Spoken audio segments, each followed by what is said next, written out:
l'affaire Epstein, c'est toi et Xavier qui les premiers avaient parlé, pour le coup. Qu'est-ce qui a fait que tu t'es dit, il faut que j'en parle? C'était extrêmement simple. Je me souviens qu'on avait fait une très grande émission avec Xavier Poussard et Alain Soral. Je me souviens surtout lorsque Epstein a été arrêté. À l'époque, ça s'appelait Twitter. Eh bien, il y avait des gens qui avaient mis des comptes à rebours pour sa mort. Donc, c'était quelque chose d'annoncé déjà, compte tenu de tout ce qui a été découvert à l'époque. Et donc, Dylan Howard, un journaliste américain, a fait l'enquête. Et nous, on a publié son livre donc en 2020. Et je précise que ce livre a été grandement censuré par les libraires de gauche, évidemment. C'est très curieux, ces librairies soi-disant ouvertes au monde, etc., mais qui ont littéralement censuré le travail. Et d'ailleurs, tout est dans ce livre déjà. Jack Lang, 50 000 euros, qu'il a blanchi via une fleuriste qui appartenait à une de ses anciennes secrétaires. C'est du blanchiment, voilà. Mais avec les nouveaux mails, on a appris qu'en fait, il y a eu 2 virements de 50 000, donc c'est 100 000. Donc Jack Lang était vraiment un spécialiste du blanchiment de fleurs. Voilà. Cher Xavier, Jack Lang, on en parle beaucoup ici en France, mais il faut pas que ça soit on va dire le bouc émissaire, parce que j'imagine qu'il y a d'autres personnalités qui ont été bien plus importantes que Jack Lang dans cette affaire Epstein. D'abord, ce qu'on peut dire, c'est que effectivement la première fois que l'affaire Epstein ait vraiment été connue, pour revenir à l'épisode dont parlait Pierre Jovanovic, on a tous regardé la documentation qui était sortie à l'époque. C'était essentiellement le livre noir, c'est-à-dire le carnet d'adresses de Jeffrey Epstein et les carnets de vol. Et en fait, on se rendait bien compte qu'on avait on superposait un ouzou de l'hyperclasse mondiale avec une affaire de pédophilie à la Eyes Wide Shut, le film de Kubrick. Donc en fait, on était face à quelque chose de complètement géant et de complètement hors norme, avec des zones d'ombre de tous les côtés, puisque je rappelle que certes, Jeffrey Epstein a été annoncé arrêté à New York en juillet 2019, mais il n'y a pas d'image de cette arrestation. Ensuite, on nous a dit qu'il s'était suicidé en cellule, mais son codétenu lui aussi a été retrouvé mort. On n'a pas les images de la morgue ne collent pas avec les traits physiques de Jeffrey Epstein. Alors est-ce que Jeffrey Epstein a-t-il vraiment été arrêté? S'est-il vraiment suicidé? A-t-il été suicidé? A-t-il intégré préalablement un programme de protection de témoins? Enfin, on voit tout de suite qu'on est dans une affaire complètement hors norme, et aujourd'hui, on est 7 ans après 2019, et avec une nouvelle vague de déclassification qui, en fait, simplement donne une image en couleur, alors que jusque-là, on avait une image en noir et blanc. Mais l'image reste la même, et effectivement, Pierre Jovanovic, à ce moment-là, avait publié une traduction du livre de Dylan Howard, et moi, j'avais fait une importante enquête dans Faits et Documents, qui d'ailleurs avait conduit à l'arrestation de Jean-Luc Brunel à l'aéroport de Roissy, puisque je rappelle qu'on avait eu l'exclusivité sur l'arrestation de Jean-Luc Brunel à l'aéroport de Roissy, et puis a indiqué à la presse britannique que Ghislaine Maxwell était en cavale en France et non pas en Israël, comme le pensaient alors les autorités américaines et la presse britannique, ce qui avait sans doute conduit à bâtir ma légitimité vis-à-vis notamment des Américains pour la suite qui a été de venir en Brigitte, et qui nous mène sans doute au sujet qu'on abordera aujourd'hui, qui sont les liens entre la France, Jeffrey Epstein, la Macronie et Jeffrey Epstein. Merci beaucoup, cher Xavier. Alors, Nicolas. Simplement, j'ai un écho quand je parle. Je m'entends derrière. Ah, on me dit que c'est chez toi. On me dit que la technique, est Spielberg, la technique, que c'est chez toi. Ah, d'accord. Bon. C'est gênant. Est-ce que c'est très gênant ou pas? Non, c'est Actualise. Si les auditeurs l'entendent pas, c'est bon. Non, on l'entend pas. Je l'entends pas du tout. Mais sinon, actualise. Alors, attends, je vais donner un petit mot à notre ami Nicolas qui attend. Nicolas, t'as vu, on a l'impression qu'en France, l'affaire, c'est fini, quoi. On n'en parle plus. Voilà, c'est sous le tapis. Hein. Je sais pas ce que tu penses là de la façon dont les médias français ont traité d'abord cette affaire et comment là ils mettent tout ça sous le tapis.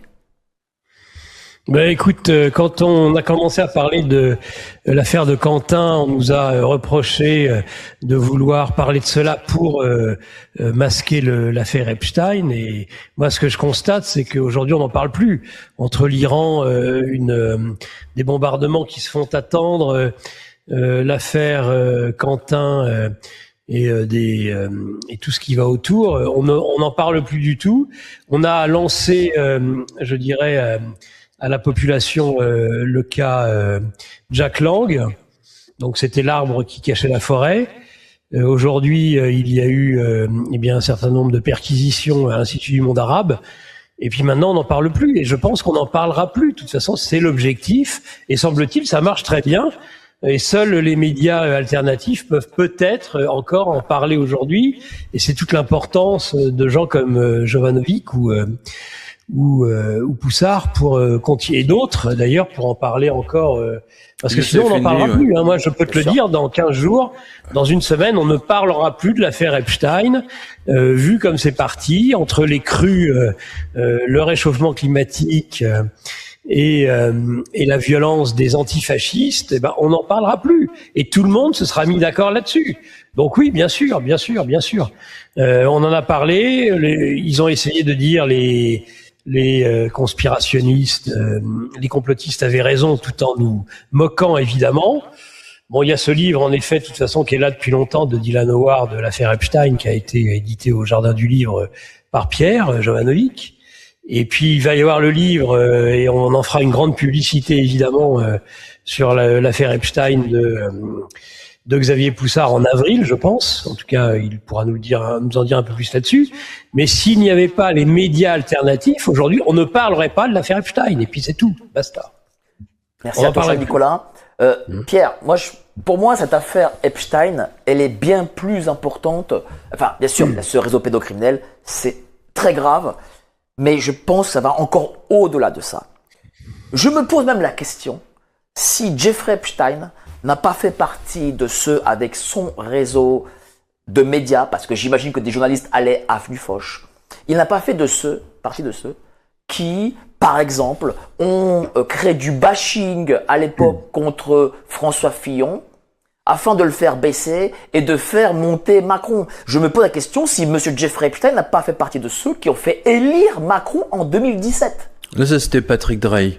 Patrick Drahi, citoyen israélien par définition, sympathisant d'Ariane de Rothschild par définition. Tout ça, c'est le même moule. Oui, justement. En revanche, je le dis au lecteur. Alors là, c'est sur quotidien.com, c'est sur la revue de presse de tout à l'heure, de cet après-midi.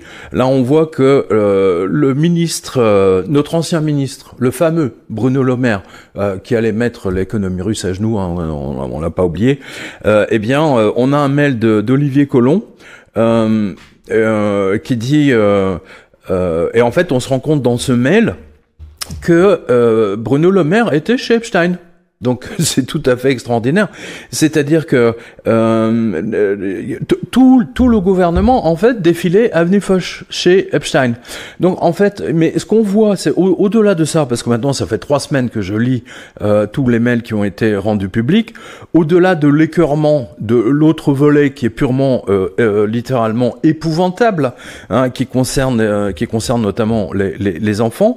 Ce que je vois, enfin j'ai une autre image maintenant, plutôt panoramique, c'est-à-dire qu'en fait c'est c'est le Mossad qui est au service d'Epstein, et Epstein lui-même, comme il le dit d'ailleurs très clairement, est au service d'Ariane de Rothschild, c'est-à-dire de la branche française de la banque. Et d'ailleurs, son ancien grand ami Lex Wexner, hein, l'ancien patron de Victoria's Secret, a déclaré l'autre jour devant un sénateur que c'est Ellie, je crois que c'est Ellie de Rothschild, qui lui a recommandé Jeffrey Epstein. Donc le volet français est encore plus important important qu'on le pense. C'est-à-dire qu'en fait, ce qu'on voit depuis tout ce temps, et ça a commencé avec Maxwell, hein, parce que là, je l'avais vu avec Robert Maxwell, hein, je précise.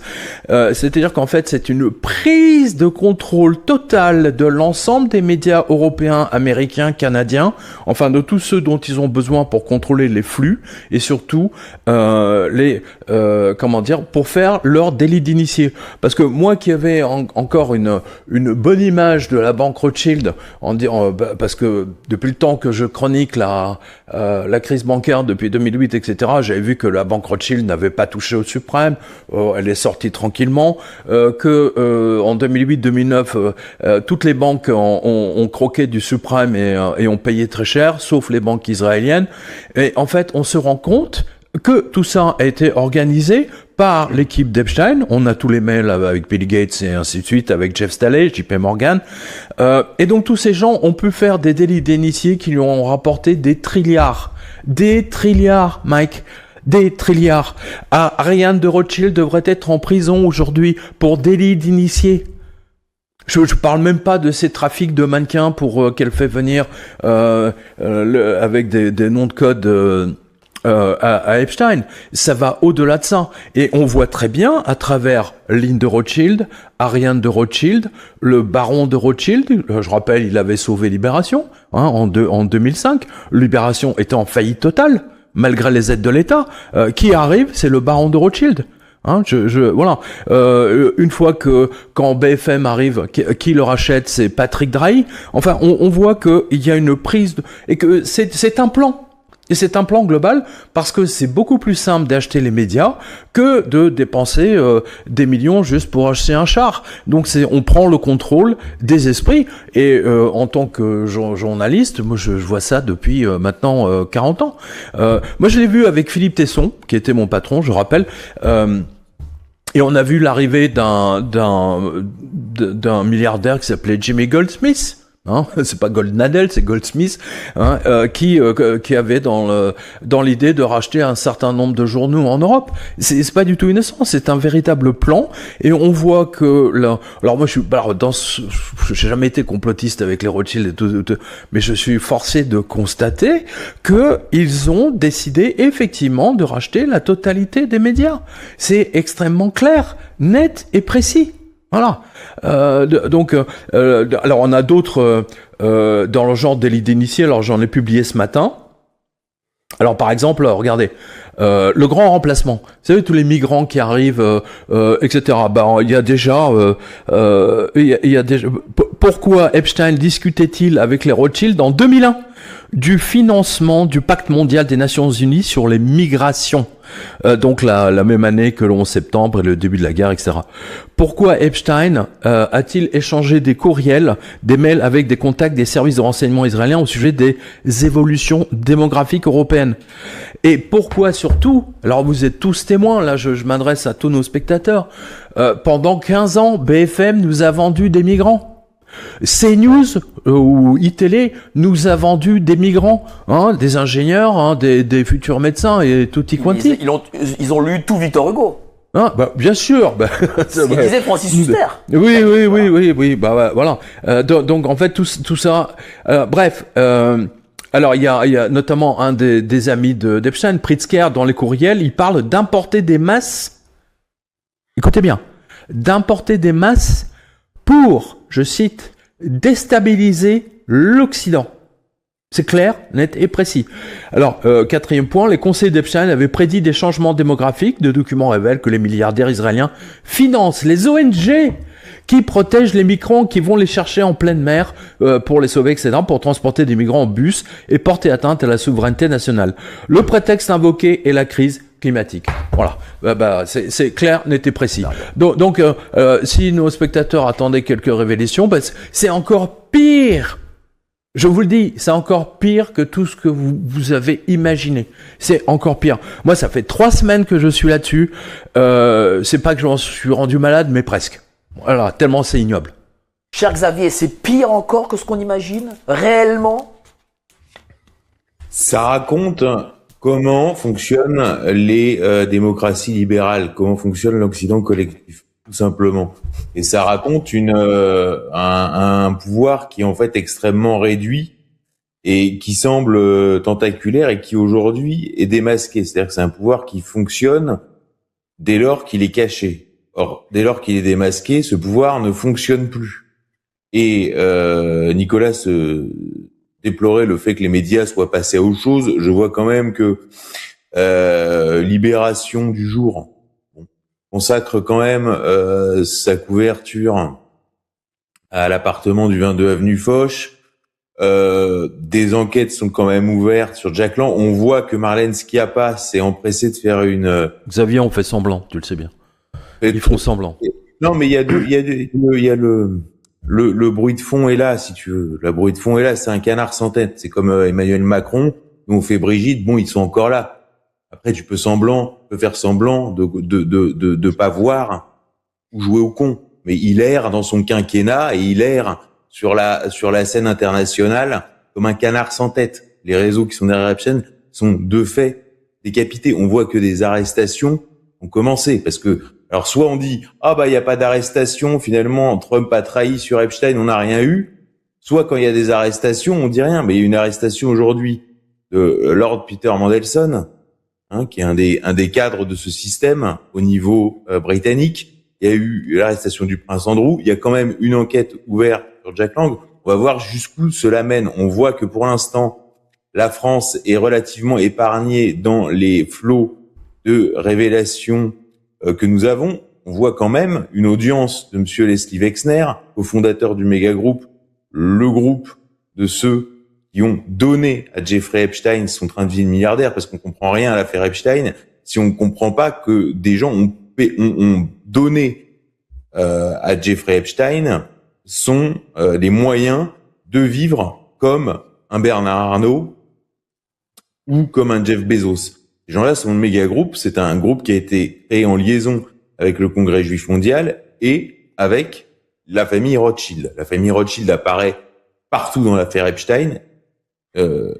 Jeffrey Epstein dit lui-même à Peter Thiel dans un mail désormais célèbre, comme vous le savez, je représente les Rothschild, et Leslie Wexner a expliqué en commission d'enquête la semaine dernière qu'il avait été recommandé à Jeffrey Epstein par monsieur Elie de Rothschild. Et là, on arrive sur la branche française de la famille Rothschild. Donc, l'étau se resserre sur Macron.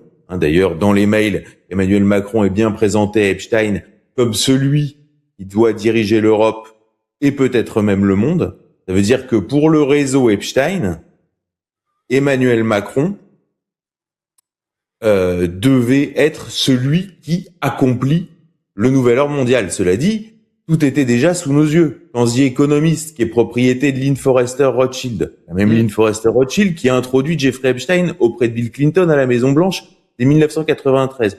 Donc The Economist présente Emmanuel Macron marchant sur l'eau comme le sauveur de l'Europe. Donc, dans les mails de Jeffrey Epstein, il doit diriger l'Europe et peut-être même le monde, il faut pas croire qu'on découvre quelque chose. C'est quelque chose qui vous a été mis sous le nez il y a déjà 10 ans. Avec Jacques Attali. Donc, en fait, les mails d'Epstein, ça permet simplement de mettre les sous-titres pour les cons et les mal comprenants. Voilà. Deuxième chose, et tout est à l'avenant. Tout est à l'avenant. Par exemple, avait fuité dans la presse américaine déjà en 2018 cette conversation expliquant qu'est-ce qui se passe à la Maison Blanche pour comprendre le Trumpisme. C'est une guerre entre juifs et non-juifs et les juifs sont en train de gagner. On retrouve exactement cette phrase-là qui était un des éléments de langage dans la presse américaine en 2018. On la retrouve dans les mails de Jeffrey Epstein expliqués par Steve Bannon à Jeffrey Epstein et vice-versa. Donc en fait, on retrouve dans des mails des éléments qu'on a retrouvés à l'époque dans la presse. Donc ce que je veux dire, c'est tout est sous nos yeux. La preuve, j'ai repris mon dossier de 2019 et en fait, j'avais tout. C'est juste qu'on a aujourd'hui la couleur. Demain, l'image sera sans doute en 4K et après-demain en 3D avec les lunettes Google. Voilà. Donc, mais grosso modo, on avait tout. Et les maîtres d'Epstein sont bien les maîtres de Macron. C'est pour ça que le sujet Macron, contrairement à ce qu'on peut raconter, y compris sur votre chaîne, est un sujet central, puisque Macron était bien la tête ultime de l'hydre. Voilà. La tête ultime de l'hydre est celui qui a été prévu pour diriger le nouvel ordre mondial, et je suis très fier à ce titre d'avoir été désigné par Emmanuel Macron comme son pire cauchemar de président de la République. C'est ma médaille, je l'ai, et à la fin de la bataille, ça se sera dit, et ça se saura, et ce sera clamé, et on verra dans les prochaines phases de déclassification, puisqu'il y aura des prochaines phases de déclassification, puisque ce qu'il faut bien comprendre, c'est que Donald Trump est à la manœuvre depuis le début. D'ailleurs, c'est dans les mails, quand j'expliquais ça en 2019, les gens me regardaient comme si j'étais un fou. Or, il est avéré que Donald Trump a chassé Epstein de Mar-a-Lago, que Donald Trump a tout de suite contacté la police de Palm Beach, qu'il a aidé les avocats des victimes. Dès 2015, il y a ce fameux discours retransmis sur Fox News où il explique « J'adore Bill Clinton, mais il va avoir des problèmes avec l'île d'Epstein » en 2015. En 2015. Donc je vois pas pourquoi Trump aurait fait tant de raffus sur Epstein. Alors évidemment, il fait mine de pas être à la manœuvre, d'avoir laissé les démocrates voter, etc. Donc ce qui est typique des stratégies de Donald Trump, ce qu'on peut appeler le Trumpisme informationnel, mais il fait ça depuis 50 ans. Il fait ça depuis 50 ans. Merci à toi, cher Xavier. Voilà. Donc, non, Trump n'arrêtera pas. Deux, c'est lié à l'Iran parce qu'il ne peut pas se permettre d'entrer en guerre avec l'Iran. Donc il y aura peut-être et sûrement des bombardements symboliques, mais l'affaire Epstein, les déclassifications d'Epstein sont toujours liées à l'Iran, comme en 2019, comme en 2025, et aujourd'hui comme en 2026. Et le tout, cet effondrement du mondialisme auquel on assiste à travers l'affaire Epstein, est lié à la fin de la guerre en Ukraine, qui doit arriver cet été, puisqu'en fait un certain nombre de dossiers doivent être soldés avant les mi-termes, dont la guerre d'Ukraine, Epstein, et dans la nouvelle doctrine américaine publiée au mois de décembre, on voit bien que l'ennemi désigné n'est pas la Russie ou la Chine, mais l'Union européenne et l'OTAN. Donc aujourd'hui, tout le monde sait à quoi s'en tenir. Merci à toi, cher Xavier. Le popcorn. Voilà. Merci beaucoup, cher Xavier. Nicolas, là, on sent la puissance des Rothschild. Parce que voilà, nous, on en parle depuis tout le temps. On parle des Rothschild, mais je vais prendre l'exemple de Monsieur Werner, qui est en commission parlementaire américaine, qui parle de Epstein, des Rothschild, des relations, et dont l'avocat dit à l'oreille « Si tu continues à en parler, je te tue !» Et t'imagines? T'es mort. Ouais, voilà, je te bute, il dit exactement. Ouais, t'es mort. Ouais. Je sais pas si on peut... T'es mouru. Je sais pas si on peut voir l'extrait. On n'a pas l'extrait. Sur YouTube, ça doit exister. Enfin, oui. Enfin, je veux dire, là, on l'a pas là maintenant, mais en tout cas, moi, j'en ai parlé hier. Enfin, ça démontre cette puissance que possède cette banque. Est-ce que Ariane de Rothschild, c'est elle, la vraie présidente de la France, cher Nicolas? Oui, attends, juste avant que Nicolas prenne la parole, moi je souhaite vraiment souligner que Rudi Reichstad, Julien Pain, Mendes France sont payés plus ou moins par des instances israéliennes. Ils ont même pris l'argent de l'assassinat de ce pauvre professeur via Madame Schiappa. Et c'est eux qui nous ont combattus en permanence. C'est eux qui ont combattu l'affaire Epstein. C'est eux qui ont combattu le livre sur enquête sur un virus. Alors que maintenant, on voit dans les mails d'Epstein que même ces histoires de virus, ils ont commencé à en discuter en 2011-2012. C'est qu'on a eu droit à une petite vidéo sur nous. J'ai vu ça. Watch. Oui. Et même France Télé a fait une petite émission sur moi. J'étais très content. Merci France Télé. Hein. Au moins mes impôts ne vont pas. À propos de France Télé, alors là aussi c'est cet après-midi sur quotidien.com, sur la revue de presse. J'ai mis un. Alors il y a un virement par exemple. Attends, c'est combien ce virement? 40 000. 40 000 dollars. On va dire 40 000 euros. Que Epstein fait au PDG de la chaîne de télévision CBS, qui est quand même l'une des chaînes de télévision les plus importantes, c'est genre TF1. Donc, si Epstein a fait des virements perso sur le compte du PDG de CBS, puisqu'il était basé en France, combien a-t-il fait de virements aux journalistes français? Et je pense que ça, on va le découvrir très très prochainement. Hein. Je tenais à souligner ça, pardon. Rothschild et ses virements. Pardon, là, c'est Epstein. C'est Epstein qui fait des virements voilà. Au PDG Larry Ellison, hein, donc le PDG de la chaîne de télévision américaine CBS. Voilà. Exactement comme il faisait des virements à Jack Lang. Je parle même pas de Caroline Lang. Donc c'est bien la preuve qu'il n'y a pas de client d'Epstein. Hein? Parce que sinon c'est Epstein. Il n'y a pas de client d'Epstein, puisque c'est Epstein qui donne l'argent, donc il n'y a pas de liste des clients d'Epstein. Donc c'est bien d'essayer de comprendre, parce qu'en fait on entend beaucoup la liste des clients d'Epstein comme si les types payaient Epstein pour aller pour monter. C'est pas ça l'histoire. L'histoire c'est Jeffrey aimerait vous avoir à dîner. Et là vous rentrez, on vous présente, hein, à l'hyperclasse. Vous pouvez intégrer un monde qui vous donne des passe-droits. C'est-à-dire des passe-droits sur le plan sexuel, des passe-droits sur le plan financier, du délit d'initié et de la pédophilie. Et à ce moment-là, vous pouvez aller sur l'île, hein, avec certainement des possibilités d'intégrer des programmes, par exemple de clonage, etc. Ce genre de choses qui sont promis, des promesses futuristes.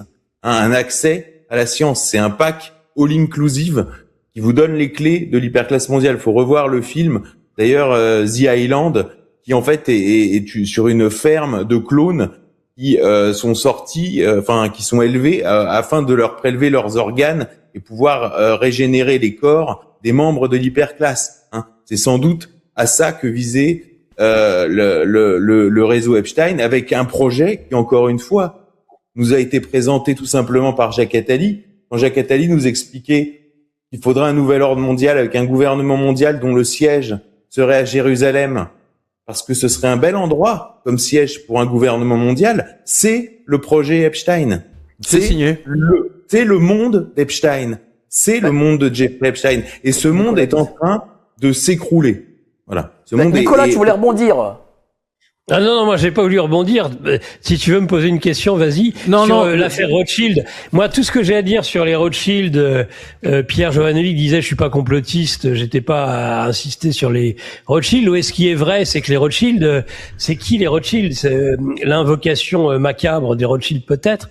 C'est quoi les Rothschild concrètement? C'est une fondation, une banque? Moi, je me pose la question et je pose la question à nos invités, c'est-à-dire on passe notre temps à reprocher aux Rothschild telle et telle chose, on ne prête qu'aux riches, comme on le dit d'ailleurs, mais qu'est-ce que les Rothschild et quels sont les moyens de pression des Rothschild vis-à-vis des acteurs du dossier Epstein?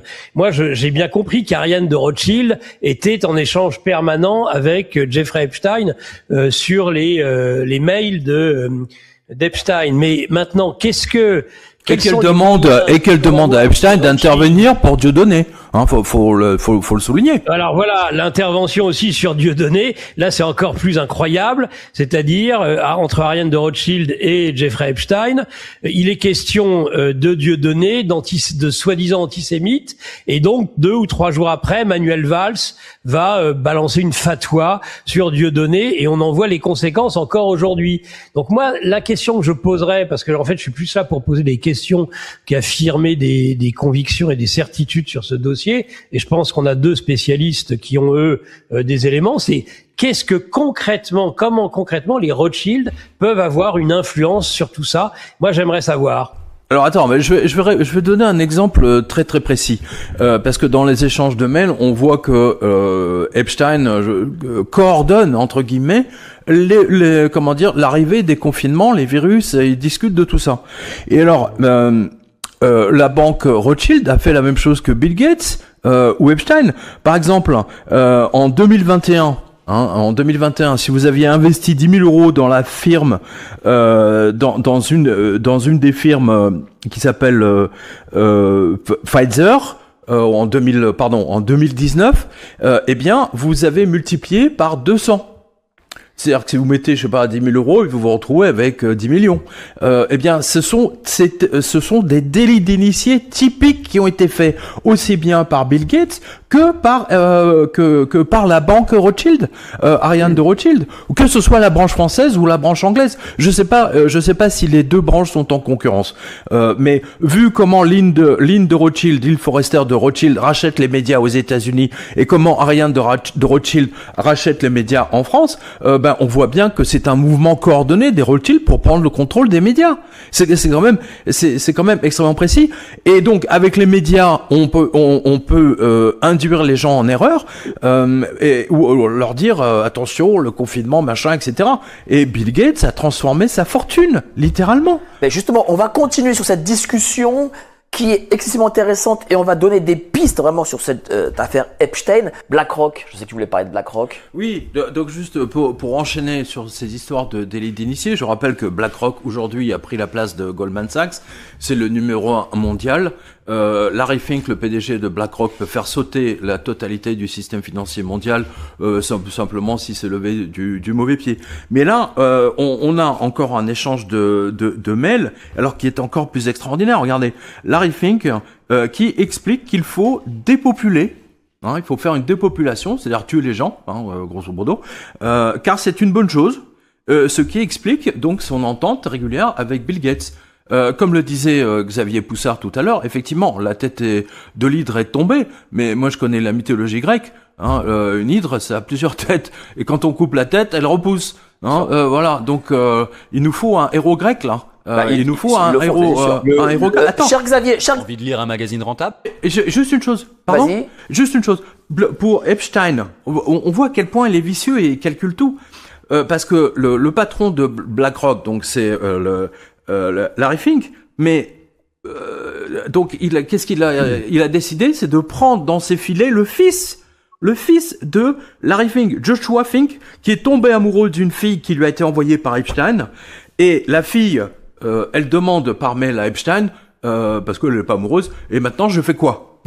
Non mais c'est extraordinaire. C'est dingue. Hein. Non mais c'est complètement dingue. Merci à toi. Et je parle pas de Caroline Lang. Merci à toi, cher Pierre.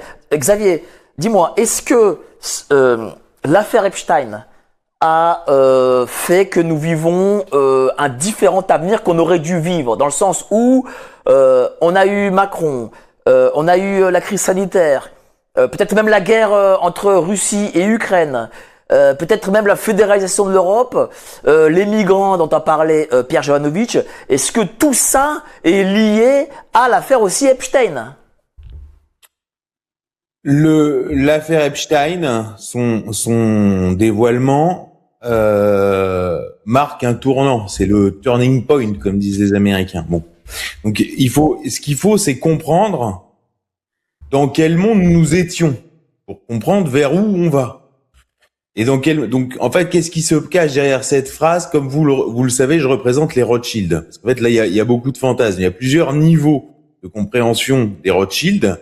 Il y a un niveau qui est économique, c'est-à-dire ce sont des banquiers qui font fortune sur la dette aux États, la livre de Cher. Ensuite, vous avez un niveau qui sont les fusions-acquisitions, c'est-à-dire l'intermédiation financière. Et là, vous avez la constitution des oligopoles médiatiques et en particulier la constitution de l'oligopole médiatique qui a porté Emmanuel Macron au pouvoir. Et puis, vous avez un niveau politique et religieux, qui est le fait que la famille Rothschild et ses représentants ont traditionnellement, depuis 200 ans, joué un rôle dans la communauté juive similaire à celui que joue l'Aga Khan chez les Ismaéliens, c'est-à-dire Rothschild, roi des Juifs. Alors, faudrait pas se tromper sur différentes personnalités de la famille.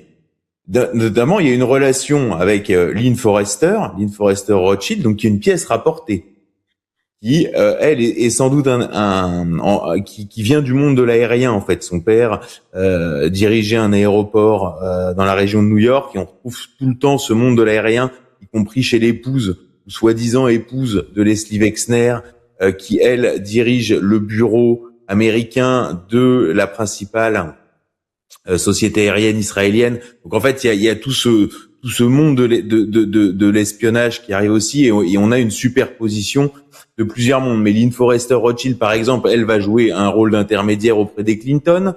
On voit que on nous présente Elliot Rothschild. Alors, cela dit, il est mort en 2007, donc il peut pas répondre. Alors, il faudrait décrypter, essayer de recouper cette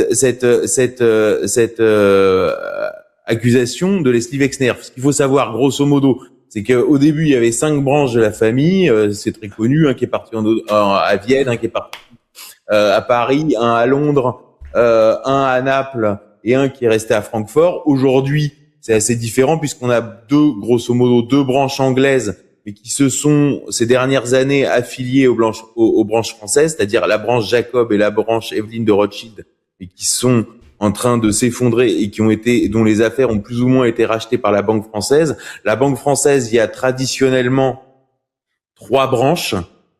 La branche qu'on appelle les Alain, qui donne aujourd'hui Éric de Rothschild. Éric de Rothschild, c'est ce monsieur qui dirige le service de protection de la communauté juive, en France, qui est composé d'anciens du Mossad et qui fournit au ministère de l'Intérieur les chiffres de l'antisémitisme. Donc il faut savoir que quand vous voyez sur BFM le bandeau explosion des chiffres de l'antisémitisme, il faut savoir que ces chiffres sont fournis par le service de protection de la communauté juive, donc qui est une milice communautariste composée d'anciens du Mossad, dirigée par monsieur Éric de Rothschild. Donc ensuite vous avez une autre branche qu'on va appeler les Guy. Donc là d'ailleurs de Guy de Rothschild, dont Jacques Attali et où monsieur Robert Badinter ont été les adjoints dans leur jeunesse avant de rejoindre la Mitterrandie. D'ailleurs, il y a une émission des années 70 où on voit Guy de Rothschild avec Jacques Attali, et Jacques Attali définit Rothschild, la définition est assez juste, comme une PME multinationale. C'est vraiment une PME multinationale, c'est comme ça qu'il faut la comprendre, dont de cette branche découle monsieur David de Rothschild, qui est la figure tutélaire, si on veut, le vrai chef de la famille Rothschild actuelle, puisqu'il est président du board du Congrès juif mondial, et qui est aussi celui que Emmanuel Macron a présenté comme son donneur d'ordre. Puisque si Jeffrey Epstein dit, comme vous le savez, je représente les Rothschild, Emmanuel Macron, lui, a déclaré en 2015, David de Rothschild est au courant de mon engagement, je suis sa couverture, je suis son hedge. Donc lui, c'est le vrai patron de la famille Rothschild, David, et après, il faudrait pas. Et ensuite, vous avez la branche suisse, une sous-branche de la famille française, dont était le patron, et lui était un vrai cador, monsieur Edmond Rothschild, qui est mort en 1997. Et en fait, la succession s'est mal passée, parce que son fils Benjamin était héroïnomane. Alors d'ailleurs, en fait, la mère de Benjamin, c'est celle que tous les Français connaissent, Nadine de Rothschild, Nadine l'Hôpitalier, qui elle s'occupe des soi-disant bonnes manières. Donc elle, c'est la mère de Benjamin qui a fini héroïnomane, et Ariane, c'est la veuve de Benjamin. Et donc en fait, là, on voit qu'on est dans ce qu'on appelle la dialectique du maître et du valet, c'est-à-dire qu'en fait, Epstein est censé servir Ariane de Rothschild, et puis on voit qu'en fait, il prend l'ascendant sur elle, puisqu'il y a un fameux mail où il lui prend en une fois, je crois, 24 millions de dollars. Donc là, on est carrément, en fait, c'est une veuve incompétente à qui il prend de l'argent. Donc, faudrait pas non plus surinterpréter le rôle d'Ariane de Rothschild, qui est largement connue pour être une incompétente. Parce que c'est comme dans toutes les familles, la famille Bouygues, la famille Bolloré, la famille Arnaud. Vous verrez que dans les enfants de Bernard Arnault, il y en aura qui seront compétents, d'autres qui seront incompétents, etc. Donc faut comprendre le système global, c'est-à-dire la dette aux États, l'intermédiation financière par la fusion-acquisition et le rôle de roi des Juifs joué traditionnellement par les Rothschild, et puis après détaillé. C'est pareil, Édouard de Rothschild qui apparaît dans le livre noir de Jeffrey Epstein, donc qui est le demi-frère de David, lui a été propriétaire de Libération après l'époque Serge July, qui est aujourd'hui président de France Gallo, mais qui est j'emploierai pas de terme médical, mais qui est nettement moins qualitatif que David de Rothschild. Donc là, pour l'instant, on voit que qu'on tourne autour en quelque sorte. Je rappelle, au-delà de son rôle dans la promotion d'Emmanuel Macron, dont l'histoire est quand même basée sur un détournement de mineurs. C'est-à-dire qu'à chaque fois, on retrouve cette colonne vertébrale de la pédophilie. Qu'il y a une affaire qui s'appelle l'affaire Jacques Boutier, qui était un assureur dans le 93, qui a été arrêté à la 2000, je crois, c'est ça. Il trafiquait des gamines justement qui avaient 14 ans, 14-15 ans, et en provenance de Roumanie et du Maroc. Or, quand ce Jacques Boutier a été arrêté, il a été révélé que des gamines, en fait, l'avaient enregistré pour pouvoir le dénoncer, et que Jacques Boutier, pour récupérer l'objet du chantage, avait dépêché le garde du corps de David de Rothschild, qui était un ancien du GIGN. Donc on voit comme ça aussi cette implication de services de sécurité, que ce soit l'utilisation du Mossad dans l'affaire Epstein, d'anciens du GIGN pour aller récupérer des pièces compromettantes dans des affaires de pédophilie. Enfin, vous avez tout cet environnement-là qui est l'environnement et des Macron et l'environnement de Jeffrey Epstein. Et on voit d'ailleurs que la montée en puissance de Jeffrey Epstein en France coïncide avec la fin des mandats de Jacques Chirac et l'arrivée effectivement de Nicolas Sarkozy et de la perte de souveraineté accélérée de la France, qui jusque-là avait une position relativement non alignée. C'est le nom de Jacques Chirac à la guerre en Irak, si on veut, avec cette photo où on voit Chirac, Schröder et Poutine. C'est-à-dire en fait la seule fois où la vraie et la grande Europe dit non aux États-Unis, et on voit qu'en fait cette indépendance va s'effondrer à partir de Nicolas Sarkozy, que cette période coïncide avec la période d'activité de Jeffrey Epstein en France. On verra sans doute apparaître des éléments autour de la Libye qu'on voit déjà apparaître autour d'Hillary Clinton, sachant que la Libye est très importante pour les Américains, puisque il y a l'affaire de la représentation diplomatique à Benghazi. On voit déjà apparaître le nom de Bernard-Henri Lévy. On sait que dans le passé, Michel Marchand est intervenu à New York pour protéger des éléments de vie privée relatifs à Bernard-Henri Lévy. Donc en fait, il y a encore des têtes qui vont sauter, sachant qu'on n'a que 10% de ce qui existe. C'est-à-dire qu'on n'a pas encore les vidéos, etc. Donc il y aura des déclassifications intermédiaires, puisque pour l'instant on a 10%, puisqu'on a l'adresse mail Jeffrey Epstein Vacation, qui est en fait l'activité de Jeffrey Epstein pendant ses vacances. Donc pour l'instant, nous avons les vacances de Monsieur Epstein. Donc, comme on dit sur les réseaux sociaux, préparez le popcorn, ça va secouer. Et ne boudons pas notre plaisir. Et de toute évidence, les révélations vont s'enchaîner. Cher Pierre, tu voulais rajouter quelque chose? Oui, je voulais revenir justement sur la banque Rothschild, parce que le volet financier, c'est quand même le plus, enfin les deux, s'il y a du chantage. Et j'ai retrouvé ici ils ont investi à peu près la fondation Melinda Gates, parce que les fondations américaines, leurs comptes sont publics, donc on sait. Voilà. Donc ils ont transformé 50 millions en 500 millions. En 2019, en achetant du BioNTech qui va être acheté par Pfizer. Mais imaginez combien la banque Rothschild a investi dans BioNTech en 2019. Ils ont gagné des trilliards. Non mais je sais pas si vous imaginez à quel point le volet financier est important, parce qu'en fait, en réalité, c'est que du délit d'initié. Et moi, il y a un deuxième point qui est très important. Vous entendez souvent parler de tout ce qui est monnaie digitale. C'est un sujet favori ici sur l'euro numérique, sur cette chaîne. Eh bien, le milliardaire américain Ray Dalio, on voit ces petits échanges, etc. Il a déclaré que Israël va imposer uniquement une monnaie digitale en Palestine. Du moins ce qu'il en reste.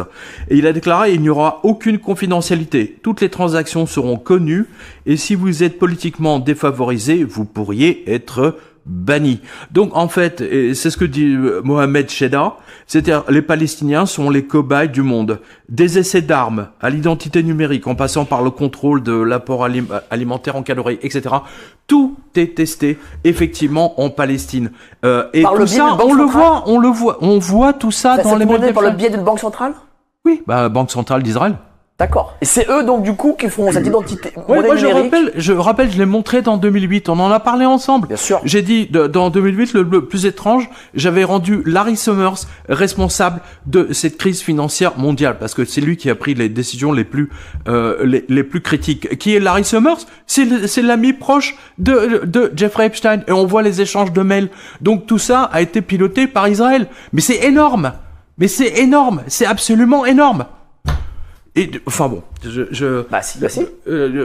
non mais je veux dire, on voit que dans les mails d'Epstein, qu'ils sont en train de discuter entre eux pour mettre en place la carte d'identité unique dans lequel il y a votre carnet de vaccination, votre compte bancaire, votre permis de conduire, votre passeport, etc.